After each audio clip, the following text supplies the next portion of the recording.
Give me like how to share it on Facebook if we go I'll live. find it. Yeah. Like I don't know. Like, do I do it right in StreamYard? We're live now, by the way. I think if you look at my profile, it should be. There should be. Oh wait, is there a video? Jason is live now. Maybe you could just tag me and I'll share it. Yeah, let me copy the link. I'll copy the link and I'll send it to you in Facebook, and then you can kind of click on that and share it. All right. We're live. This is it. Wait, we don't have a name yet. We don't have an intro. We're back. Last week, but we're going to go through the playoffs, and hopefully the playoffs will be fun. This is like, I think it's funny this week. It's crazy because there's so many teams being like benching players to rest, and teams just taking off, or teams that, they're either playing harder or not as hard as you would expect. And I think betting in general, and definitely like my model has no idea that specifically the model doesn't know like which quarterbacks have already been benched. Like the Steelers are not benched. That's the wrong term. The Steelers are resting Roethlisberger, but it thinks, Roethlisberger was starting, and pretty much every other starting quarterback last week it thinks is playing this week. So it's like a weird week. We got to like take the mathematical model and be like, hey, if both these teams were playing as good as possible, this is kind of like the expected outcome. But then we got to convert it through, what is actually happening on the field and see if we can come up with some good bets. But I think there's opportunity. Starting with I'm going to go top to bottom on my list, okay? And then I'll look at your sheet and all over, and we'll try to get through this in like 30 some minutes. The Bills game, is there an? Yeah, we'll try to get through it quick. Last I checked, the odds. So the biggest. Bills -1.5, but they should crush Miami. The model won 7.44, but are the Bills resting people? So the biggest thing is their coach hasn't come out and said whether they're going to rest anybody or not. I just looked online. Buffalo's -3. I think the reason it went up is because you're not going to be able to have that switch to Fitz Magic in the middle of the game, being that he's ruled out for COVID. So Tua is going to have to take the rock the whole game. Miami's defense is going to play tough. But if the Bills come out with all their starters, knowing that there's a slight chance the Steelers could win, slight chance, Buffalo doesn't want to lose that 2 seed and relinquish an extra home game in the playoffs. So I think they're going to come out with all their starters, see how the game goes, and then go from there. And they're probably going to be watching the Steelers score. So I can assume the Buffalo coaching staff is going to be watching the Steelers-Browns game while they're playing their starters and see how things progress. And then if the Browns get up big and the Bills are winning, I can see the Bills pulling starters in the second half. Okay. But it's really going to come down to how Tua's playing, because he doesn't have to worry about looking over his shoulder for Fitzpatrick. That's weird, but can we just assume they're going to cover 3.5 against Miami? Or yeah, I got the Bills, and I actually like the over because the over-under was like 42.5. Okay. So I like the Bills in like a 24-20 type game. Okay. And I feel like over-under is crazy. It's going to be crazier this week too if teams like taking the second half off. And by the way, I gave you this update, Jeremy, but for everyone else who looks at my over-under numbers in the model, it doesn't work. It loses more often than it wins. I think if you bet against my model, you would have done pretty good. So it's funny, this model that predicts the score, the over-under score in my spreadsheet, it needs to be tuned. I kind of just took the same model for betting the margin of victory and said, let me see if it can figure out, the over-under, and it can't really. But it is kind of useful to let us know, what a little bit more detail about how the model's thinking about the game. It kind of implies that it thinks this is what the score is going to be, 21-28. But yeah, it's funny.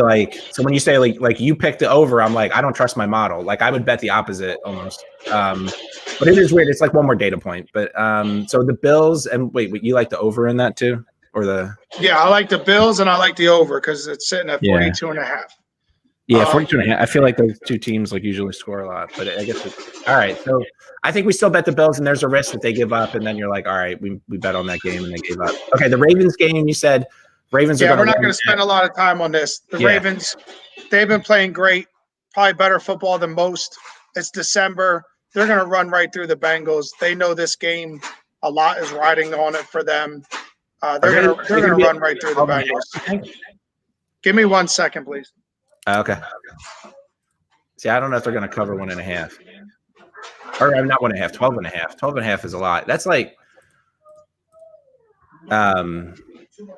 maybe this is a way we could use this rule. So let me look at what the over-under is on that. So whatever, there's a team with, the spread is more than 10 points. You kind of run the risk of the game falling apart or like a team being, blowing them out, and then there's garbage time touchdowns to catch up. I think it's 13's a lot of points, but I still think the Ravens are going to cover. But the way they've been playing, we're under still 45. I see them getting up big. So you could bet the Ravens. So you could take the Ravens over on the money line if you want. We could bet the Ravens the cover and the over, and we like it. If the Ravens lose, it's probably not because it was a low scoring game. Maybe though. I don't know. I don't know if there's like a weird the Ravens aren't losing. We want to spend time on this. We're gonna skip it. No way, shape, or form. The Ravens are running for 250 yards. They're not losing that game. All right. I was like, I was starting to get clever. All right, the Steelers game. This is another one where like, are the Steelers really playing? Like, it's kind Steelers are sitting Ben, 2 or 3 defensive guys, maybe an offensive lineman or 2. But the Browns got hit with COVID. Yeah, and outside of their front 4. Their linebackers and their secondary is hurting pretty bad. They lost 2 starting safeties, Denzel Ward, their best corners out. I think their nickel corners out. So even with Mason Rudolph, who should have some rapport with the wide receivers for the Steelers, I haven't seen any of the Steelers receivers are out. So it's hard for me to think that the Steelers are just going to lose by double digits to Cleveland. I expect Cleveland to win, but in a little bit closer game than most expect. I got the Steelers losing 26-19, but winning with the points. I mean, if they're getting 9 points, they were getting 11 points 2 days ago. You're getting 9.5 now. So like now at 9.5, it was 11. I don't know if this is until the COVID hit. 9.5 is too many points. You got to like, if we looked at the Steelers scores, let's look at it like the Steelers schedule. Well, you can't because they had Ben. You can't, Jason. You can't go by the Steelers scores because they had Ben. Mason Rudolph hasn't started a game all year. He hasn't even really been in a game this year. That's the thing too. I mean, I get like it's a different quarterback. So you're not going to score the same amount of points with Ben as you are Mason. All right. So in basketball, there's the bench plays every game, and so you get an idea of which team has a better bench. But is there a way that like the Steelers backups are they playing the Browns? Some of the Browns starters, but some are hurt. There's about 2 or 3 teams in the NFL the Steelers actually get up for every time they play them. The Steelers' biggest MO is playing to the level of their competition, except for when they're playing the Ravens and the Browns. Those 2 teams, for some reason, they always show up on game day, regardless of who's playing and who's not. So I expect it to be an ugly game. There's going to be some chippiness. Weather and turnovers is going to play a factor. So who turns the ball over? I expect the Browns to try to run the ball, but maybe the Steelers can stop them from running the ball like they did the first meeting. So, like I said, not to waste time on this, I got the Browns winning the game so they can make it into the playoffs because the Steelers are resting people. But the Browns are missing a lot of starters too, and I think that may throw off their chemistry, and it may allow Mason Rudolph to get some points here and there. So I see Cleveland win, but not by 9.5. Okay. Not by 10. All right, we don't want to spend too much time on the Vikings Patriots game. No. I just picked the Vikings in the over. The Lions have been giving up like an average of 40 points a game over the last 4 games. Stafford's got a broken hand or something. The Vikings are going to win. Yeah, Kirk Cousins has been hot lately. Vikings are going to win. They're going to cover the 7. I got them over. And then blowing past the Patriots game. Yeah, I get it. The Jets won 2 games in a row. They're looking good. But come on, the New York's going into New England and Foxborough, and I don't see the Patriots losing the last game, ending the season on a loss to the Jets. Yeah, I feel like it's hard for me to see that. Let me grab a headphone. Both teams got a couple injuries here and there. I think the Jets running backs are banged up. Patriots got some running backs banged up too, but I don't see Bill losing to the Jets to end the season. So I like New England, but the under, because I don't think either of these teams are going to be putting up a lot of points. Okay, cool. So the next game that matters a lot, especially for people in our region, is the Giants and the Cowboys. Yeah. Dallas's offense has come alive. Dalton's been looking good. He's got a lot of chemistry with the wide receivers. Zeke had his best game recently. Tony Pollard's still running hard. Giants are still banged up. I do like Dallas with the -2.5. If it was -3 or 3.5, it would worry me. Well, now it's the Cowboys -1. Okay, so I like the Cowboys even more with that. I still like the Cowboys to win this game. I like the Cowboys and I like the over in like a 27-20 game. Are both teams playing their full squads? Without looking at all the depth, let me take a look at the depth chart. Such a weird one. It makes me like feel like maybe I got something wrong. Like, why is the really for the Giants? I don't think it matters if they have their whole squad or not. Truthfully, for me, I think it's more about who's not healthy on the Cowboys. Okay. And really, on the Cowboys, the only thing that's hurting them going into this game is having still Tyron Smith out on offense. But they've been dealing with their offensive line. On defense, they got a couple questionables. Nothing big. I like the Cowboys. I like the Cowboys in this game. I think they got the momentum right now. Their offense is moving the ball. Barring the Cowboys doing Cowboy things and always finding a way to get in their own way, if they can just play smart, which I think Andy Dalton can do, I like them against a Giants, especially a Giants secondary who's missing 3 guys on IR, 2 other guys are out, and Jabril Peppers is questionable. So the Cowboys arguably have one of the best wide receiving cores in the league, and they're going up against a banged-up secondary for the Giants. So I do like, as much as it pains me to say it, I like the Cowboys in this match. I feel like I'm going to stay away from this game to bet because the Cowboys have failed us like a number of times. We've had stuff running on the Cowboys, and they just kind of like take the day off, and you don't know what happened.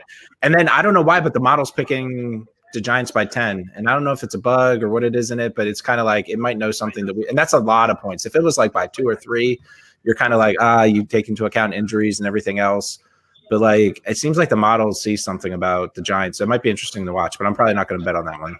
Yeah, I mean, but the thing is Daniel Jones is back, but all of his receivers are banged up. I mean, none of them are really out, none of the starters, but every one of them has a questionable or a doubtful. Sterling Shepard, Slayton, Golden Tate, Evan Engram, all of them have injuries, and they're either doubtful or questionable for today. So it comes down to which team have I liked recently, and I think the Cowboys have been playing better as of late over the last 4 weeks. All right, is there a play on the Buccaneers game? No, the Buccaneers, I'm not sure why they were down 17-0 to the Falcons, but the Falcons are the Falcons. They find ways to lose. Julio Jones still out. I think Tom Brady's finding his stride with the wide receivers. I think him and Mike Evans are going to have a big game. I like the Buccaneers definitely at home to cover and win this game and go on the over. Like I see a high-scoring game, like a 31-23 game. I think the Bucs are going to make a statement going into the playoffs. It's just what Brady does, whether you like him or not. I think he's going to keep that team laser focused. And I think the defense is going to step up and have a big game because against the Falcons last time, they were down 17-0 and they looked bad. I think the defense is going to make a statement against the Falcons. Who the Falcons don't even really have a running game either. They can't figure out if they want to run Gurley or not because he's struggling, and then their backups aren't doing good either. So Matt Ryan has no Julio Jones and no real running game. So I don't favor him at all. No. Wait, hold on. What? Am I looking at the wrong game? I'm getting mixed up. Buccaneers, Falcons at Bucs. I always search for the Patriots when I think Buccaneers because all I think is Tom Brady. That's all right. 20 years of it. Keep doing it. Me and the model both think Tom Brady still plays for the Patriots. Okay. Yeah. Okay. Now I'm looking at this is what the point. I'm getting ahead of myself. All right. Yeah. And the Buccaneers pulled out that was like a crazy high game a couple weeks ago. Yeah. So I like them putting up over 30 again against the Falcons. Yeah, I don't know and then the Falcons maybe getting a touchdown late. Ridley getting a big touchdown late when the Buccaneers have taken their foot off the pedal a little bit. Now the next game I think is important. And as much as I really want to pick the Bears with the way they've been putting up 30-plus points a game for the last couple of weeks, and they're relatively healthy, and the Packers lost their left tackle. So now you've got those edge rushers for the Bears, like Khalil Mack, and they're not going to be able to double team him because they got to watch the backside. I really like the Bears to put a lot of pressure on the Packers, but just the way the Packers defense and their offense have been clicking lately, it's hard to see the Packers losing this game. For some reason, the Bears have always found a way to lose to the Packers the last couple of matchups. Even when the Bears have taken a lead, the Packers still come back and beat them in the second half. Yeah. I'm not in love with the points. This is a toss-up for me. I almost wanted to take the Bears +6. I think Aaron Rodgers throws 3 or 4 touchdown passes, and he secures the MVP in this game against a tough Bears defense at home. I think Rodgers finds a way to cement himself as the MVP, especially with Mahomes resting. I think everybody in Kansas City knew, regardless of what Mahomes would do against a lousy Chargers team, unless Aaron Rodgers threw 4 interceptions, Rodgers is getting MVP. I hate betting against the Bears, but the model thinks the Packers are going to cover. The Packers. Yeah, I got the Packers in the under in like a 27-21 type game. Oh, this might be. There's one of your few unders where, and I know you mentioned about not picking what your model picks. This was one of the few unders you had, but I kind of like the under too. Some bad weather. Bears defense really wants to get at Rodgers. 27-21. Packers with the dub. Rodgers goes for 300 and 3 touchdowns. I think the Bears control the run game. It doesn't really see that, like when Trubisky came back, they're playing a little differently. It doesn't know that. It kind of thinks they're going to play as poorly as they did midseason, which they might. You never know. Well, that's just been the Bears all year. Start 5-1, lose 6 in a row, win 4 or 5 in a row. That's the Bears. All right, maybe I'm trying to think if we can. You could just take the Packers on the money line if you don't want to mess with the 6 points, but I do like the Packers in this game. The Packers are playing for a first seed, home field at Lambeau, basically almost punches their ticket in my mind to the Super Bowl because I don't like any of the teams in the NFC, like the Saints or Tampa Bay, going up to Lambeau Field in January and winning. Now, Tom can play in cold weather, but can the rest of his team play in cold weather? So I don't see anybody going up to Green Bay and beating them in January the way they're playing right now. Don't see it. So Green Bay's going to want to win. I wasn't thinking to not bet Green Bay to win. I was thinking, was there a way to play with the over/under to kind of like the Green Bay's going to cover the spread, but if we bet the under at the same time, that kind of hedges against it because if it's a really low-scoring game and Green Bay doesn't cover, that's kind of like the other outcome. Yeah, but it's not a low-scoring game. Like 27-21 is about the average score of an NFL game this year. 27-21 is what you're looking at? Yeah, 27-21, and that stays under. Yeah. I think honestly, this year, when we've used that thought process, if the Ravens cover, then it's got to be a high-scoring game. Or you know what? Sometimes that hasn't happened because a couple times it's been blowouts like 27-3. So a team is giving away 11 points, but the other team can't even score. So really, we'd have to go back and look at data, like how many games were a team favored by double digits, and then it was a blowout. Is there opportunity in the Titans game? Like they're going to win. So going down, if we stick down, the Raiders next, we don't really need to talk about. I like the Raiders in the over.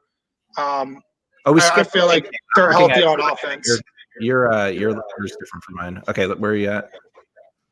Raiders and Broncos. I like the Raiders to cover in a high-scoring game because I think Gruden, just being Gruden, wants to win his last game of the year. Yeah. And the Raiders look good the last 2 weeks. I mean, they had a tough loss to Miami, but their offense has been clicking. We could pass through that one. Nobody's really interested about that one. Still playing like their trainer as the quarterback or whatever they had to do that 1 week. Yeah. Broncos are not impressive. All they have is a little bit of a run game right now. So competitive with the Chargers last week. Yeah, but anybody can be competitive with the Chargers when their defense can't stop a nosebleed because they're missing their 3 all-pro defensive players. Yeah. I mean, when you're missing Bosa and Ingram and Ward and your best defensive players, every team's going to put up 30 on you. Yeah. So you can't really go by that. So the Colts and Jaguars, this one's interesting. Okay. Colts are, I think, the only team in the AFC that doesn't hold their own destiny, where it's pretty much win and you're in. Because if Miami beats the Bills, they're in. If Cleveland wins, they're in. If Tennessee wins, they're in. If Baltimore wins, they're in. The Colts basically need to win and one of those teams to lose. So the Colts are going to handle business against the Jags. The Jags are nothing. They're probably starting what's his face again because they don't want to give up the number 1 draft pick. And they secured it. They have it locked in. So now it's like, why even play? We got the number 1 pick. Why get anybody hurt? They're not playing their star rookie running back. They're not playing their star wide receiver. Colts are going to roll. I got the Colts winning like a 30-13 game, maybe 33-13. So I like the Colts in the over.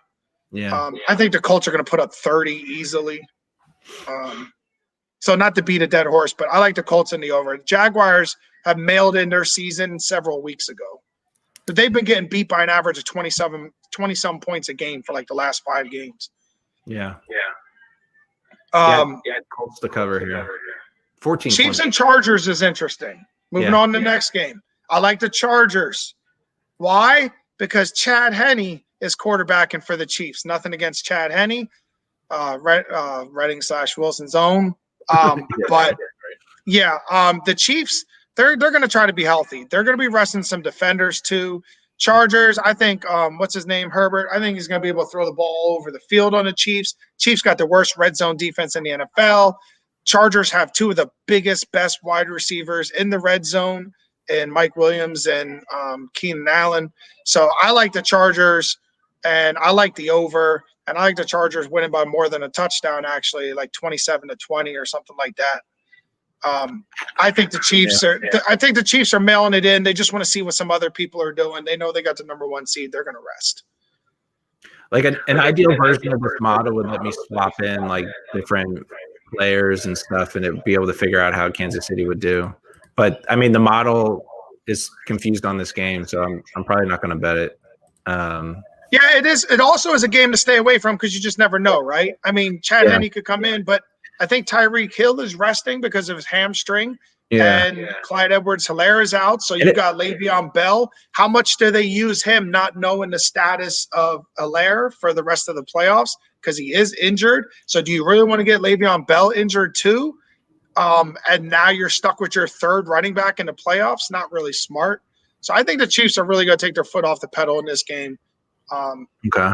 And I don't think they really care if they win, truthfully. Okay. It's funny, like I don't have enough experience like watching football games in this situation, actually trying to pay attention to it. Like how do these backup players actually play? Like the Chiefs have great players, they have great staff too. So it's like what percentage of like them doing well is the staff, and like everyone kind of. So look at Jason, let's look at it. So let's break it down like this real quick. We're spending too much time on the Chiefs Chargers, but just to explain to you quick. If you remember the first game, first game with the Chiefs and Chargers, it went to overtime. Then you take the fact that the Chiefs have only won. I mean, I shouldn't say have only. They've won their last 7 games, but haven't won any of them by more than 6 points. And that's with Patrick Mahomes. So now you're putting in Chad Henne, and you haven't won by 6 points, more than 6 points in a game. You know what's funny? Like that's a good point. And now you're going up against a team that plays you very well. Yeah. And knows you, and you don't have Mahomes, and you don't have Hill, and you don't have some defenders. And that team would like nothing better than to just beat you the last game of the season just so they can say they beat you, whether you got Pat Mahomes or not. Yeah, I mean, that's a good point. So I'm trying to think, and I'm going to be watching the games and thinking about it. Like when key players are out, like how much do like the staff and the other people on the team step up? But it's funny, like if you watch a Kansas City game, it really looks like Mahomes carries the team. Like so many. Like, I mean, I don't know. It's a good team in a lot of ways, but the things he does on like 3rd and 14 is just ridiculous. Yeah. Like it's like without Mahomes, it wouldn't have happened, and he's coming back from. It seems like the Chiefs almost like being like letting the other team score a little bit and then come back. So that's not going to happen. So I think that's a good point. And that's what. So moving on. The Chargers. The next game's important too. Rams Cardinals, big game for the Cardinals. Win, and I think the Cardinals are in. The Rams are in, if I'm not mistaken. Even if they lose, But the Rams got problems. Jared Goff is out. Cam Akers is hurt. Their defense is healthy. But is this no-name dude for the Rams really going to come in and take a team that's been struggling as of late to score points? And all of a sudden now they're going to put up 25, 30 points against the Cardinals? I don't even know who John Wolford is. I mean, I pretty much know most of the backup quarterbacks in the NFL. And this is actually one that when they said his name, I thought he was a kicker. So I don't trust the Rams at all. I like the Rams defense. Unless the Rams defense can score 2 touchdowns in this game, I got the Cardinals winning this game.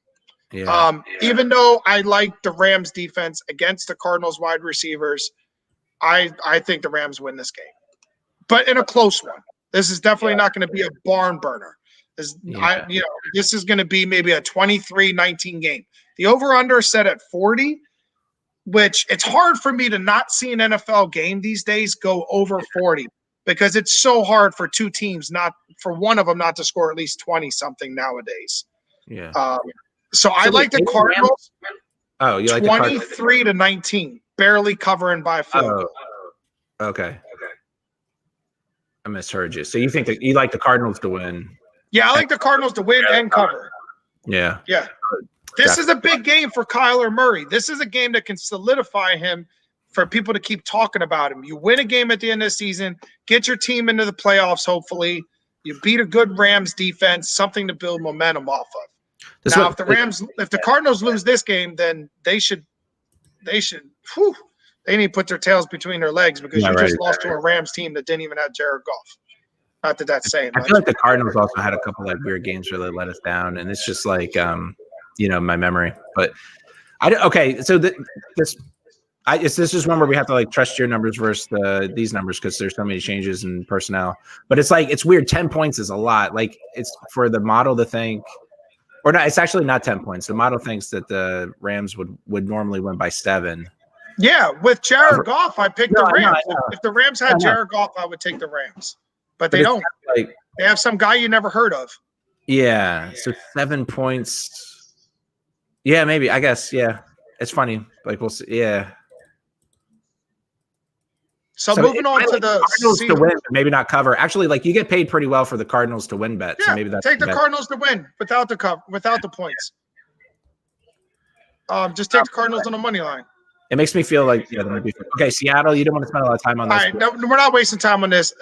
2/3 of the Niners team is out. They're on their 3rd string quarterback, but I won't lie. CJ Beathard sometimes has looked better than their other quarterbacks. Yeah, right. But needless to say, the Seahawks they're just mashing. They're just even as bad as they look sometimes on offense. Russell Wilson finds a way to win games, and their defense is playing pretty lights out right now. And so I got the Seahawks and the over. When I got the Seahawks winning by 2 touchdowns in this game. They haven't done that much this year at all, but I like it in this one. I don't think the Niners, with all their injuries on both sides of the ball, are going to be able to keep up with the Seahawks. And the Seahawks still have a chance. The Seahawks still have a chance to win the 1 seed. If Green Bay was to falter against the Bears and the Seahawks win, they get the 1 seed, if I'm not mistaken. So the Seahawks have a lot to play for. They're going to win this game. Yeah. All right, cool. Washington and Eagles. No, I'll say we're going to go past the Saints and Panthers. I like the Saints. I don't care that they don't have Michael Thomas. They blew lots of teams out this year without Michael Thomas, without Drew Brees.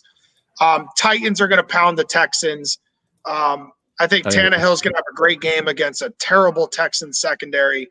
I think Derrick Henry might play 1 half. I got a feeling they're going to rest him. They're going to get up big on the Texans. And then let's go to the other game that matters. Save the best one for last, right? The most important game to people in your region, I should say, not mine anymore. Yeah. Eagles and Washington. Yep. Your model has Washington winning. I do not. And the reason why I do not is because I think the Eagles front 7 is going to give this another no-name quarterback, this Meineke, I don't care, whatever it is. I'm taking the Eagles the points. I'm taking the Eagles. I love the Washington football team front 4, but their secondary's banged up. I think the Eagles wide receivers will be able to make some plays. I love Jalen Hurts on his feet to be able to get away from all those number 1 draft picks on the Washington line. make some plays with his feet, get the ball to Goddard, get the ball to Sanders in open space. Gibson's still hurt for the Redskins. McLaurin's still nagging injuries. I think the Eagles are going to win this game, and unfortunately, Dallas is going to win. And unfortunately, for Facebook and social media and everywhere else, the Dallas Cowboys are going to make the playoffs, unfortunately. So Dallas wins and Eagles win. I do not see the Eagles laying down and losing on purpose just to keep Dallas out of the playoffs. I don't think they're a team that would do that. A team from Philadelphia, I don't see being. I feel like in similar situations. But I like the under. I don't see these two teams scoring 43.5 points either. I like the Eagles winning like 23-17 or something like that. Look at this, like 18-18. Yeah.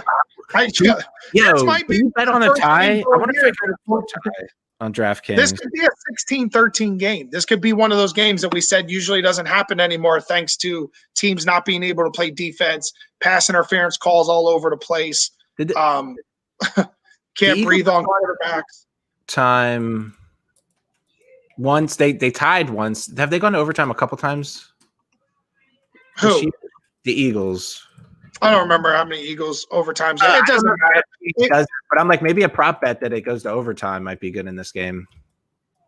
Yeah, I final. Did they say final overtime? Wait, no, they don't. It's hard to say It's hard to say Washington football team is going to be worse with who they have than they were with Haskins. But I think that this kid's actually going to be worse.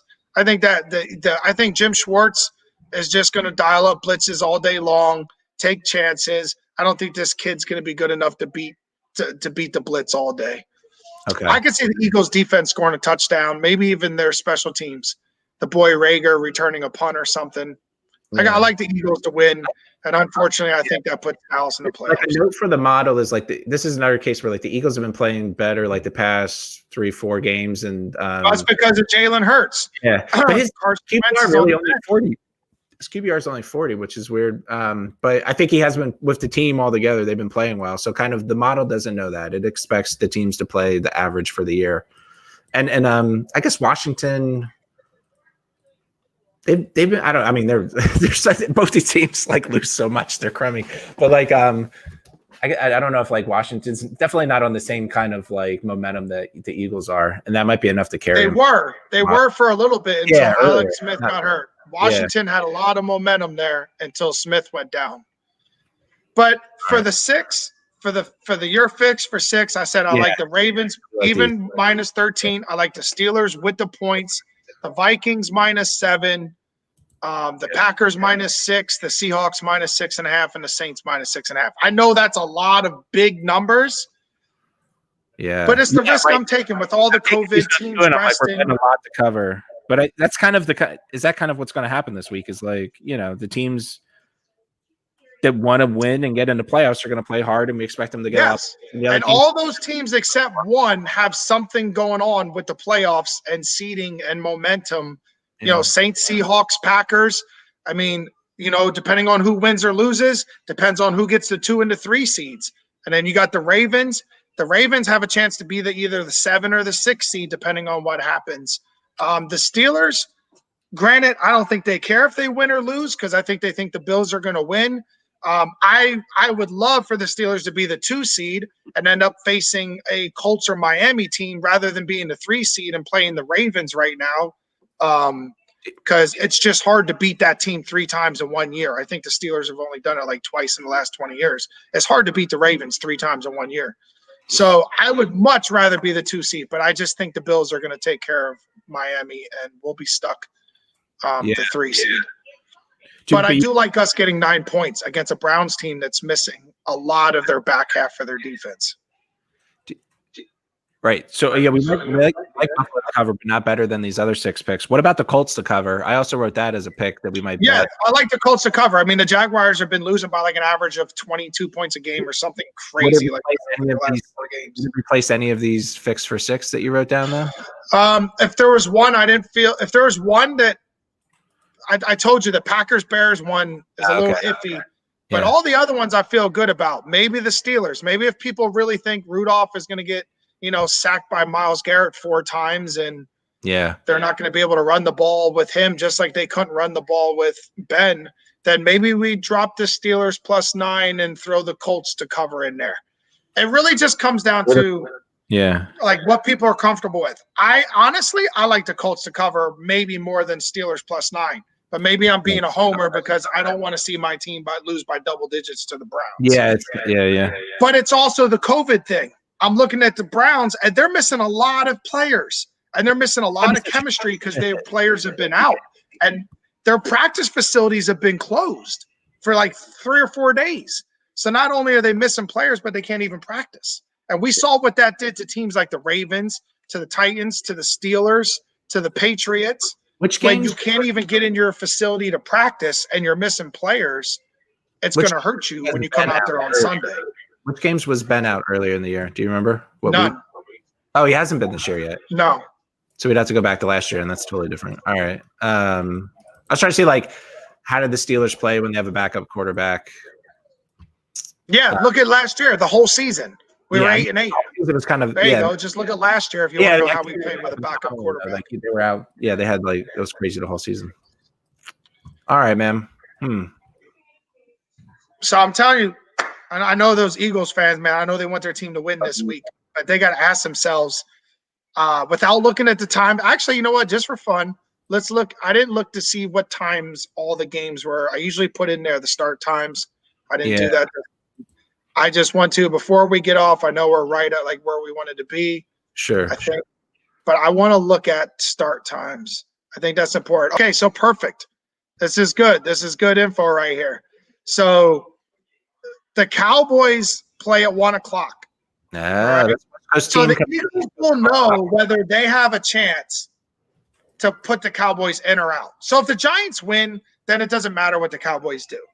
But if the Cowboys win, then it matters what the Eagles do. Okay. So we'll see. We'll get to see what they decide to do because that big Sunday night game is going to matter.